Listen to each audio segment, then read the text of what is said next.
저는 오늘 마태복음 9장 14절에서 17절 말씀 중심으로 해서 새 것을 담는 기쁨의 그릇이란 제목으로 하나님 말씀을 증거하겠습니다. 오늘 읽은 본문은 성경에서도 많이 인용되는 새 포도주는 새 부대에 그 말씀이 나오는 아주 귀한 말씀입니다. 새 포도주를 새 부대에 넣으라. 그 말씀의 뜻이 무엇인지를 우리가 분명히 알고 오늘 깨달음의 은혜가 있어야 될 줄로 믿습니다. 세례 요한의 제자들이 오늘 14절 말씀 보니까 예수님 앞에 나와서 따진다고 해야 되나? 항의한다고 해야 되나? 그런 좀 느낌이 있어요. 그때 요한의 제자들이 예수께 나와 가로되 우리와 바리새인들은 금식하는데 어찌하여 당신의 제자들은 금식하지 아니하나이까? 금식은 대단한 종교적 행위죠. 지금도 우리 한국교회 금식들이 많이 이제 이루어지고 무슨 큰 문제가 있으면 금식하잖아요. 한국적 정서에는 맞아요. 우리는 그 무속신앙, 그 옛날 전통 문화라고 하지. 지성이면 감천이라고 그러잖아요. 그게 우리 이제 그 기독교에 들어와가지고 똑같아. 하나님 앞에 내가 이렇게 굶어가면서 기도하는데 하나님이 안 들어주실까? 그러면서 금식한단 말이에요. 그거는요, 입장을 바꾸는 거 생각해보면 집에 아이가 있는데 아이가 뭘 사달라고 그래. 근데 아빠 입장에서는, 부모 입장에서는 그게 아직 그 아이에게는 안 필요해. 근데 아이가 그날 단단히 결심을 하고 내가 이렇게 금식까지 하면서 부르짖으면 우리 엄마 아빠가 들어주겠지. 그리고 걔가 일주일 작정 금식을 들어갔다. 그 부모가 어떻겠어요? 아이고 이건 말이 안 되는 거야. 어이가 없는 거야. 그거 해주기 시작하면 앞으로 계속 그럴 거 아니야. 그죠? 아닌 거는 아닌 거야. 하나님이 뜻이 그렇단 말이에요. 하나님은 과거나 현재나 미래나 다 존재하시죠. 우리는 지금 현재만 있어요. 이 현재, 이 시간. 그렇기 때문에 앞에 무슨 일이 어떻게 진행되는지 전혀 알질 못해. 내가 좀 구하고자 하는 것이 과연 나에게 진짜 이득이 되느냐, 나에게 해가 되느냐 판단이 안 서요. 지금의 눈으로만 보니까. 쉽게 주식 투자하고 똑같다고. 지금 같아서는 될 것 같아서 다 주식을 사잖아요. 누가 주식하면서 망하고 싶은 사람이 어딨어. 다 이득을 얻으려고 그러지. 근데 이득 얻는 사람 얼마 없어. 다 손해봤다는 사람들이야. 앞날을 알 수가 없어요. 몰라요. 하나님은 다 아셔요. 시공간을 초월해서 존재하시는 하나님. 과거나 현재나 미래의 역사하시는 하나님. 그래서 하나님이 우리 인생을 볼 때 내가 무엇을 구한다 하더라도 하나님의 시각으로 판단하는 것이 더 정확하죠. 우리가 보는 것보다. 사람도 똑같잖아요. 어린아이들 키 작은 상태에서 바라보는 거하고 청소년, 어른이 돼가지고 보는 거하고는 시각이 달라요. 똑같으면 그건 뭐가 잘못된 거야. 보는 시각이 틀리다니까요.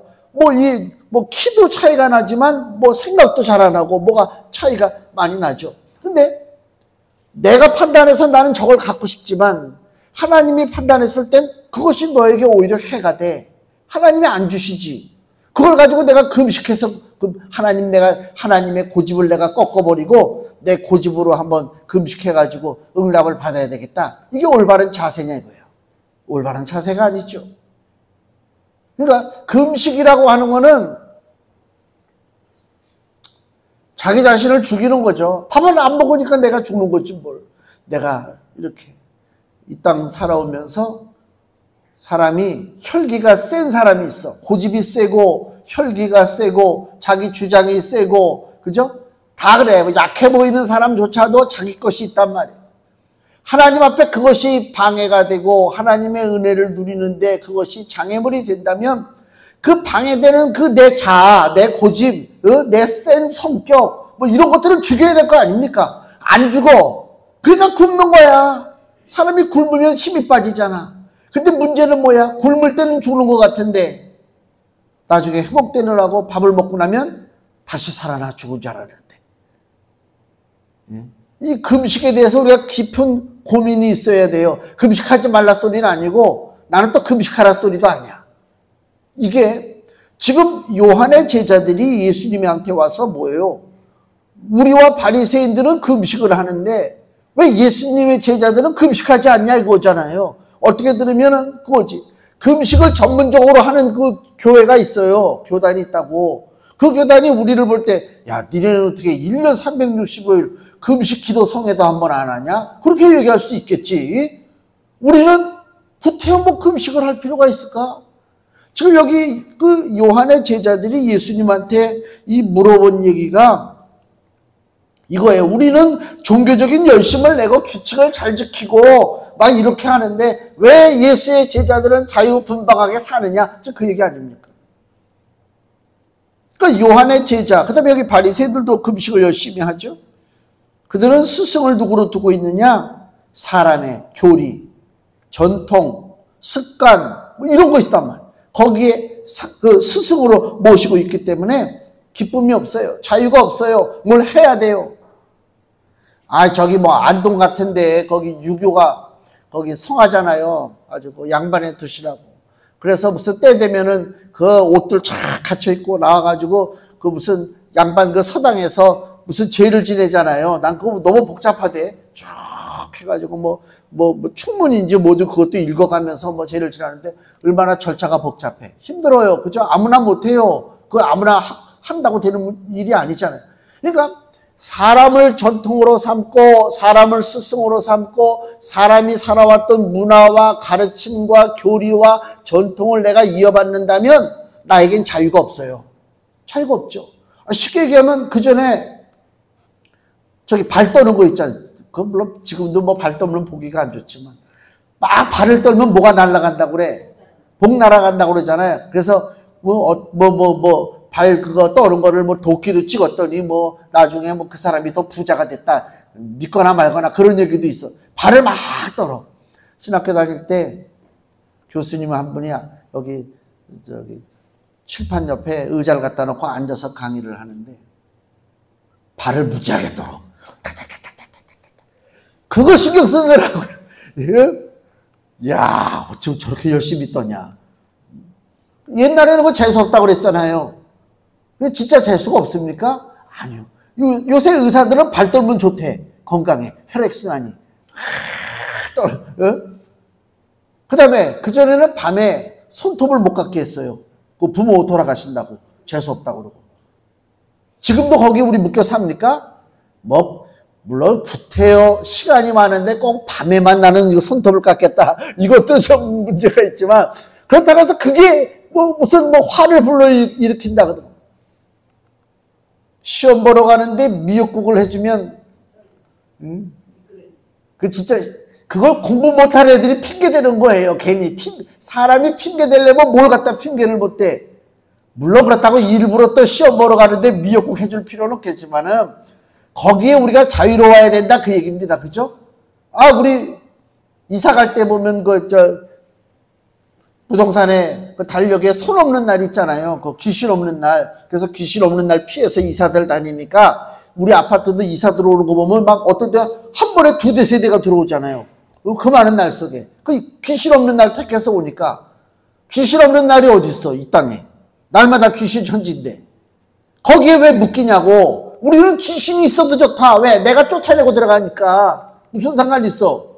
우리가 가는 어느 곳이든 됐든 간에 그것이 어떤 새로운 가정이 됐든 음식점이 됐든 카페가 됐든 어느 시장이 됐든 믿음의 사람이 예수의 이름으로 가는 곳에 귀신의 역사가 끊어지고 쫓겨날 줄로 믿습니다. 그런 믿음 갖고 사는 되는 것이 뭘 절절매고 거기에 묶여가지고.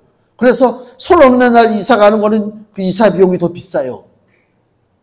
그래서 우리 여기 이사 올 때 나는 그 생각 아무 생각 안 하고 그날 계약하는 날이 그날이야. 한 달 후에 이날. 응? 그래 알로 했는데 그 달력을 보니까 그게 손 없는 날이래. 귀신 없는 날. 사람들은 좋아할 날이야. 그 대신 뭐요? 이사 비용이 비싸. 그래서 내가 다시 전화했지. 나는 그거 안 따진다. 나는 귀신이 있는 날로 이사 가겠다. 내가 그랬어요. 그리고 날짜가 하루가 차이가 났어요. 하루가 차이 난다니까. 요한의 제자들이 하는 얘기가 왜 우리들은 그 전통을 지키고 율법을 지키고 교리를 지키는데 왜 뭔가 종교적인 행위를 하는데 왜 예수님의 제자들은 그냥 대충 그냥 막 그렇게 살아가고 있느냐? 종교 생활은요 기쁨이 없어요. 우리는 지금 종교 생활하면 안 돼요. 우린 믿음 생활해야 돼요. 제가 전도사 때도요 종교 생활을 했어요. 전도사 때 하는 일이 너무 많잖아요. 심부름도 많고 뭐 차 운행도 해야 되고 뭐 이리 뛰고 저리 뛰고. 주일이 지겨워. 또 주일이네. 야, 어떻게 주일 하루를 또 버틸까? 새벽부터 저녁까지 밤 10시까지. 안 돼. 그렇게 하면 안 돼. 주일은 즐거운 날이요. 우리도 주일날 주일이 벌써 왔어. 지겨워 죽겠는데 이것도 안 가자니 또 그렇고.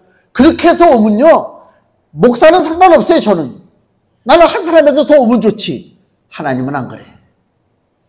마음이 중요한 거야. 그죠?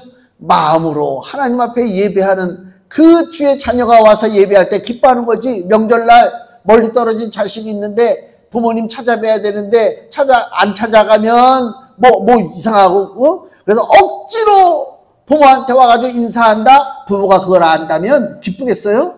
야, 너 오지 마. 바쁜데 왜 오냐? 그러면 또 좋다고 돼. 아이고 오지 말랬으니까 너무 좋구나. 그리고 안 오잖아요. 마음이야. 마음의 중심이 어디 있느냐. 그러니까 형식적인 신앙생활, 기쁨이 없는 신앙생활, 이거 우리 정리를 해야 된단 말이에요. 우리가 강요하는 게 있습니까? 저는 내가 그걸 아주 그 전도사 시절부터 강도사 때부터 아주 너무 많이 겪어가지고 뭐 며칠 작정 기도회, 무슨 이런 거 절대로 안 해요. 허망한 거지. 예수님이 그렇게 말씀하지 않으셨거든. 내가 필요하잖아요. 걸으면서도 기도하고, 그죠? 신호등 앞에서도 기도하고, 식당에 가서도 기도하고, 모든 게 기도해요. 그러니까 쉬지 말고 기도하는 것이지, 무슨 특정 날짜만 정해가지고 여기부터 여기까지 기도를 해. 그럼 기도 안 하는 사람들의 특징이지. 예수 그리스도와 함께하는 삶은 종교적인 삶이 아닙니다. 종교적인 열심을 내는 게 아니에요. 어저께인가 그저께인가 미국 국무장관이 나와서 TV에서 뭐 하는 거 보셨어요? 여기 이마에다가 검은 십자가 그린 거 보셨어요? 응?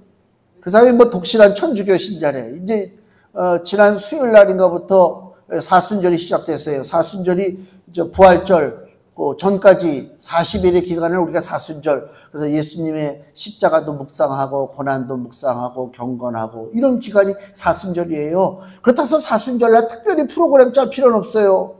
근데 천주교는 또 그게 아닌가 봐. 그래가지고 그 제의 수요일이라고 그래가지고 그 예수님 예루살렘 성에 입성하잖아요. 고난주간 전에 종료주일날. 그때 사람들이 그 종려나무 가지를 흔든단 말이에요. 이 종려나무 가지를 갖다가 불에 태워 재를 만들어. 그래서 재를 가지고 이렇게 이마에다가 십자가를.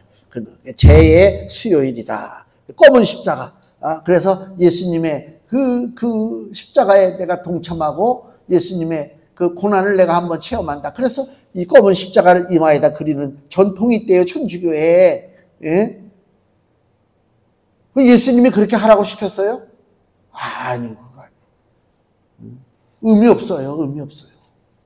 큰 십자가 목걸이 매달고 막 머리가 막 무거워질 정도로 메고 다니는 사람들도 있는데 그거 다 소용이 없다. 그런 종교적 형식주의에 빠져서 신앙생활 할 게 아니다. 그 요한의 제자들이 예수님에게 지금 항의하죠. 왜 우리는 밥도 안 먹고 지금 열심을 내고 있는데 당신들은 왜 밥도 굶지도 않고 열심도 안 내느냐. 15절 예수님의 답변을 보십시오. 예수께서 저희에게 이르시되 혼인집 손님들이 신랑과 함께 있을 동안에 슬퍼할 수 있느뇨. 그러나 신랑을 빼앗길 날이 이르리니 그때에는 금식할 것이니라. 예수님을 모시고 사는 삶은 혼인집 잔치에 참여한 손님의 삶이다. 그 얘기예요. 잔치집에 갔잖아요. 지금은 글쎄 모르겠어요. 지금은 결혼식이 너무 이게 우리나라는 한국 사람들이 좀 그런 게 있어. 어떤 의미를 따지기보다는 형식을 따지니까. 빨리 그 형식을 치러야 돼. 그 30분 내로. 30분 내로. 그래서 성원 선언문당도 저 주례사도 있고 양가 부모님 나와서 촛불도 이렇게 켜고 그런 거 있잖아요. 막 하잖아요. 30분 안에 다 이루어져 그게. 축가도 하고 뭐도 하고. 30분 땡 하면 끝이야. 의미가 없어. 별 의미가 없어.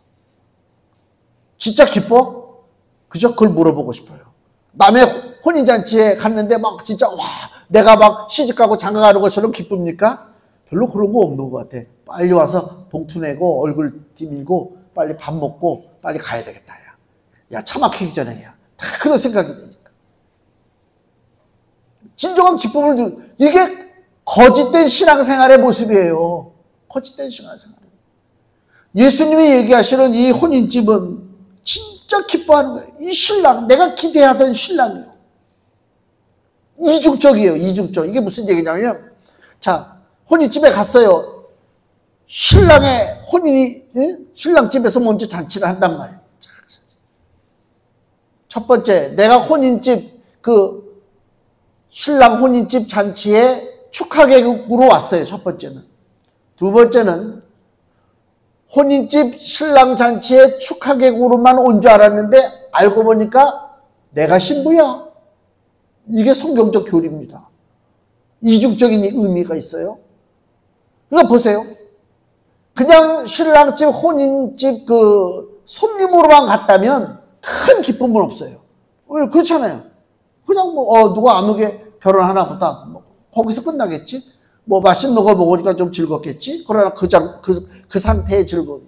근데 알고 보니까 그 혼인집에 갔는데 저 신랑의 신부가 누구라고? 나야, 나. 예수님이 신랑이고 우리 성도들이 신부라니까요. 신부라고 했을 때 느끼는 그 기쁨, 그 감격은요, 손님하고 틀려요. 그렇죠? 굉장한 것입니다. 그걸 우리가 알아야 된단 말이에요. 자, 예수님이 여기는 1차적으로 손님으로 우리가 간단 말이에요. 손님들이 신랑과 함께 있을 동안에 슬퍼할 수 있느냐? 그럴 수 없죠. 신랑과 함께 있을 때 기뻐해야 된단 말이에요. 기쁨을 누리는 거예요. 신랑이 누리는 기쁨을 손님들도 같이 누리는 거, 이게 참다운 기쁨입니다. 요한복음 2장에 보면 가나 혼인잔치가 나오잖아요. 가나 혼인잔치가 나오는데 포도주가 다 떨어졌어요. 우리가 잘 알죠. 포도주가 다 떨어졌는데 예수님의 어머니가 나서죠. 요한복음 2장 5절에 그 어머니가 하인들에게 이르되 너희에게 무슨 말씀을 하시든지 그대로 하라 하니라. 그러니까 잔치집 손님은 물론 하인들조차도 지금 포도주가 떨어져서 잔치하는데 손님은 물론 주인도 그렇고 하인도 그렇고요. 지금 이 포도주가 떨어진 곳에 대해서 염려할 필요가 없어요. 주님이 시키시는 대로 하면 돼요. 그래서 요한복음 2장 5절에 그 말씀이잖아요. 어머니가 하인들에게 이르되 너희에게 무슨 말씀을 하시든지 그대로 하라. 너희들 염려하지 마. 신랑 데려다가 염려하라 소리도 안 하고요. 그죠? 그냥 예수님이 시키는 대로 해. 7절 예수께서 저희에게 이르시되 항아리에 물을 채우라 하신즉 아구까지 채우니 이제는 떠서 연회장에게 갖다 주라 하심에 갖다 주었더니 연회장은 물로 된 포도주를 맛보고 어디서 났는지 알지 못하되 물떠온 하인들은 알더라. 연회장이 신랑을 불러 말하되 사람마다 먼저 좋은 포도주를 내고 취한 후에 낮은 것을 내거늘 그대는 지금까지 좋은 포도주를 두었도다 하니라. 신랑이 이 얘기를 들을 때 도대체 무슨 소리야? 우리 집 포도주는 이미 없어진 것 같은데. 근데 이 혼인집의 그 상황이 해피엔딩으로 끝났죠. 주도권을 주님께 넘기면 된다 그 얘기입니다.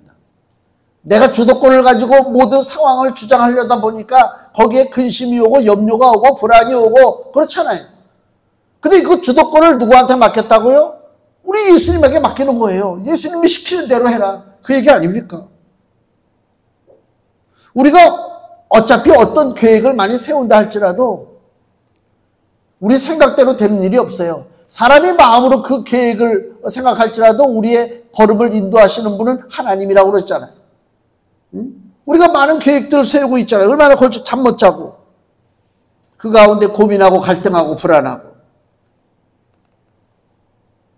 여호수아가 여호수아 구약 성경에 보면 요단강을 건너서 가나안 땅 정복 전쟁이 본격적으로 시작돼요. 이제 애굽에서 400년 동안 종살이하던 그 이스라엘이 광야로 나와서 40년 동안 또 있다가 400년 종살이, 40년 광야 생활 마치고 이제 가나안 땅으로 정복 전쟁하러 들어갑니다. 그때에 책임이 크죠. 그 믿었던 모세는 코앞에서 죽었지. 자기한테 그 막중한 책무가 지금 어깨에 있단 말이에요. 부담감, 당연히 두렵고 긴장되죠. 그때 하나님께서 그 여호수아에게 나타나서 위로하시는 말씀이 있습니다. 여호수아 1장 여호수아 1장 5절에서 6절 말씀입니다. 구약성경 320페이지 여호수아 1장 5절에서 6절 하나님께서 여호수아에게 주시는 말씀, 너의 평생에 너를 능히 당할 자 없으리니 내가 모세와 함께 있던 것 같이 너와 함께 있을 것임이라. 내가 너를 떠나지 아니하며 버리지 아니하리니 마음을 강하게 하라, 담대히 하라. 너는 이 백성으로 내가 그 조상에게 맹세하여 주리라 한 땅을 얻게 하리라. 하나님이 불안해서 떨고 있는 여호수아에게 지금 두려워하지 말라고 말씀해 주셨죠. 염려하지 말라 그 얘기입니다. 하나님이 직접 지휘하신다는 거예요. 네가 하는 게 아니야, 내가 하는 거야. 하나님 말씀입니다. 근데 그 말씀 한 번 들었다고 해서 나 이제 안 떨고 내가 하나님 앞에 맡기고 나갈게요 하면 좋은데 우리는 자꾸만 의심이 들어오잖아요. 염려가 찾아온단 말이에요. 그래서 하나님이 여호수아 1장 9절 다시 또 반복적으로 말씀해요. 내가 네게 명한 것이 아니냐, 마음을 강하게 하고 담대히 하라, 두려워 말며 놀라지 말라. 네가 어디로 가든지 네 하나님 여호와가 너와 함께 하느니라. 아멘. 우리가 성경을 반복적으로 읽어야 하는 이유가 이거예요. 무슨 얘기냐면 성경은 우리에게 소망을 줘요. 성경은 우리에게 담대함을 줘요. 성경은 우리에게 기쁨을 줘요. 근데 어느 순간 성경보다 세상적인 것을 더 많이 먹기 시작하면 아무리 하나님의 위로의 말씀이 나에게 주어지고 담대하라고 하는 말씀이 주어지고 복된 하나님 말씀이 주어져도 그 말씀을 잊어버려요. 순간순간 잊어버린다니까. 그래서 어떡하라고요? 반복적으로 성경을 보는 거예요. 그러니까 여기도 여호수아 한번 하나님이 말씀하셨지만 여호수아가 여전히 두려워. 여전히 겁을 먹어. 그러니까 계속 또 9절에도 하나님께서 두려워하지 말라, 겁먹지 말라, 위로의 말씀을 준다 그 얘기예요.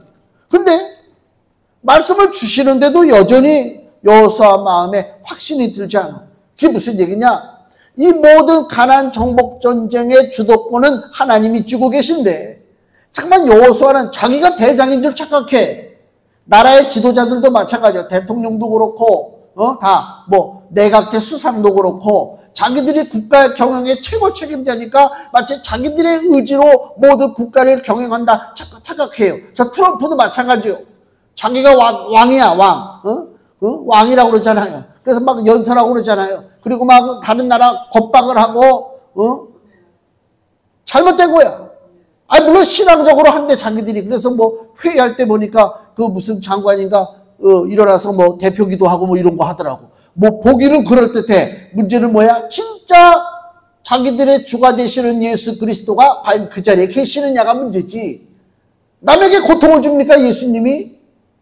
우리 민족 살려고, 우리나라 부강하려고 다른 나라 망해뜨립니까? 그건 있을 수 없는 일이요. 그러니까 모든 지휘권, 모든 그 주장하는 그 권리를 내가 쥐고 있다고 생각하니까 액션이 오버가 돼. 어떤 때 두렵고 오버가 되고. 여호수아도 마찬가지예요. 하나님이 그렇게 두려워하지 말라, 담대하라고 말씀했는데도 불구하고 여호수아가 그 말뜻을 몰라. 이것은 주도권, 이 전쟁의 주도권을 우리 하나님이 쥐고 계신 거구나. 나는 주님 앞에 맡기고 그냥 기쁨으로 따라가면 되겠다라고 생각하면 되는데 여전히 자기가 모든 것을 주장하려고 여호수아가 나서고 있단 말이에요. 그래서 여호수아 5장 13절 구약성경 325페이지 여호수아 5장 13절. 여호수아가 여리고에 가까웠을 때에, 이제 여리고 싸움이죠. 눈을 들어본즉 한 사람이 칼을 빼어 손에 들고 마주 섰는지라. 여호수아가 나가서 그에게 묻되 너는 우리를 위하느냐 우리의 대적을 위하느냐. 그가 가로되 아니라 나는 여호와의 군대 장관으로 이제 왔느니라. 이 얘기가 무슨 얘기예요?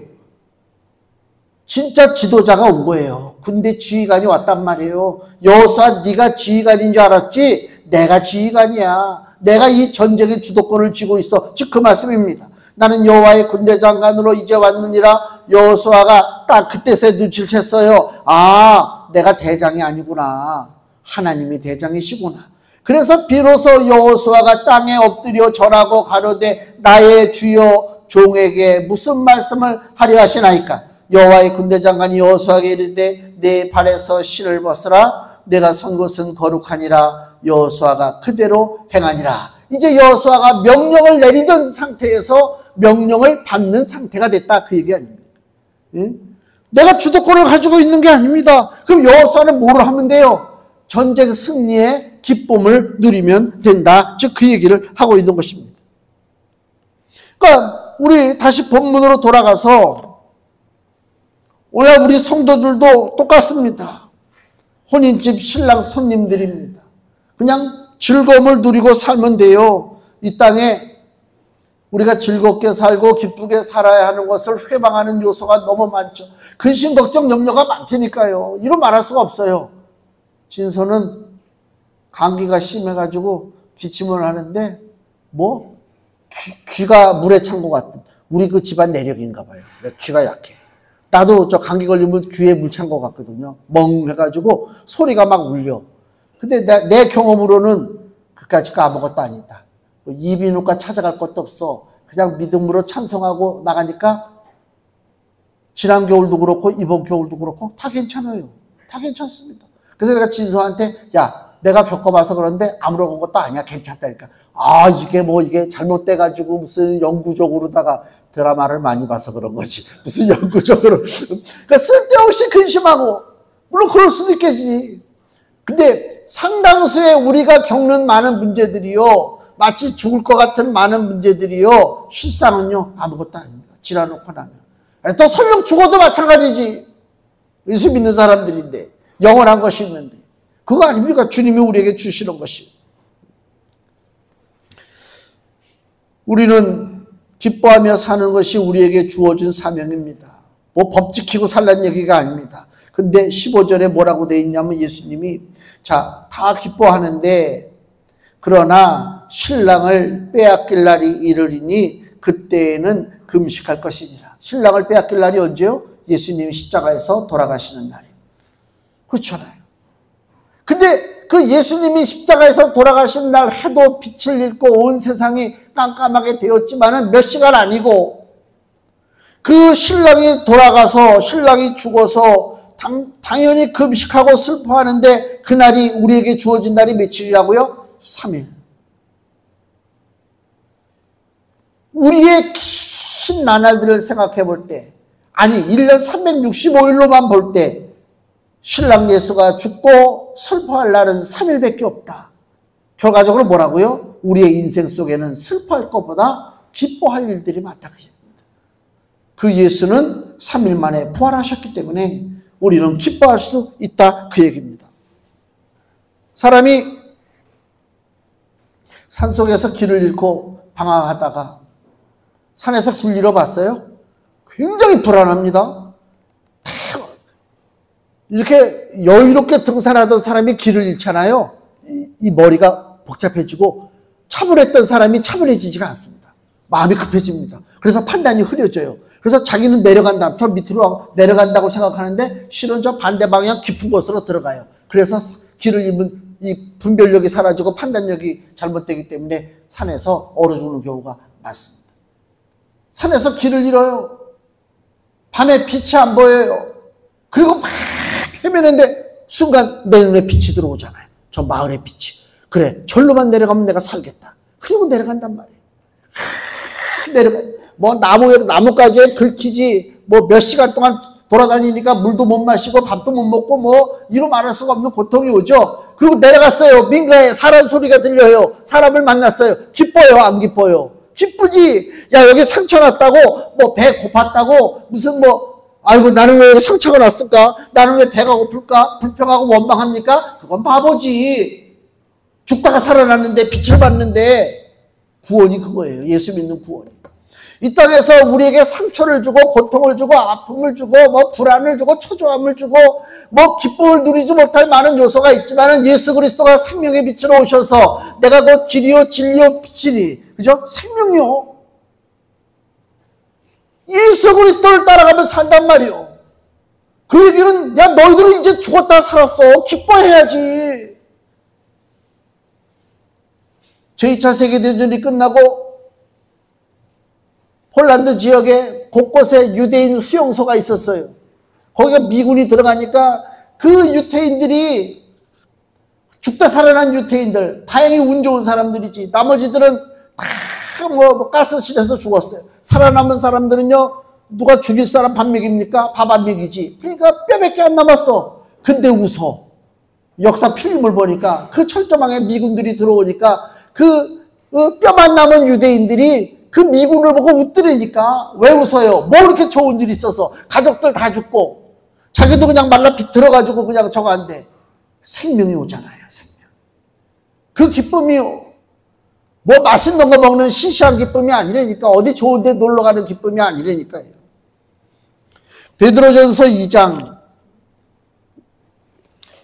25절, 베드로전서 2장 25절, 너희가 전에는 양과 같이 길을 잃었더니 이제는 너희 영혼의 목자와 감독 되신 이에게 돌아왔느니라. 아멘. 기뻐하는 얘기입니다.